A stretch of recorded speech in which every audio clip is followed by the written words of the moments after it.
స్థలాన్ని పరిశీలించిన డీఐజీ రాష్ట్ర మంత్రి వర్యులు జూపల్లి కృష్ణారావు ఆదేశాల ప్రకారం కొల్లాపూర్ సబ్ జైలును పరిశీలించిన జైళ్ల శాఖ డీఐజీ శ్రీనివాస్ 2016-2017 సంవత్సరంలో జూపల్లి హయాంలో మున్సిపాలిటీ నూతన భవనం కోసం నిధులు మంజూరు చేశారు.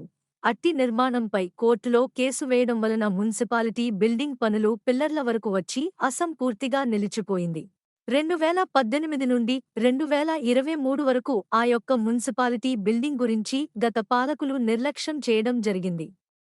రాష్ట్ర మంత్రి వర్యులు జూపల్లి కృష్ణారావు జైళ్ల శాఖ రాష్ట్ర ఉన్నత అధికారులతో సమీక్ష నిర్వహించి అట్టి స్థలాన్ని పర్యవేక్షణ చేసి ప్రభుత్వానికి నివేదిక పంపించమని ఆదేశాలు ఇచ్చారు.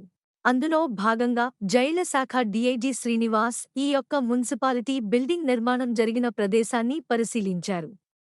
డీఐజీ శ్రీనివాస్కి మున్సిపల్ చైర్పర్సన్, కౌన్సిలర్లు, మున్సిపల్ కమిషనర్ మున్సిపాలిటీ బిల్డింగ్ నిర్మాణం జరుగుతున్న ప్రదేశాన్ని చూయించారు.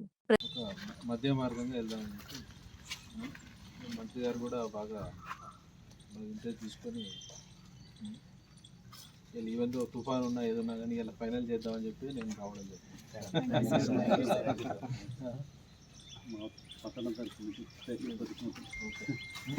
థ్యాంక్ యూ అండి అందరికీ.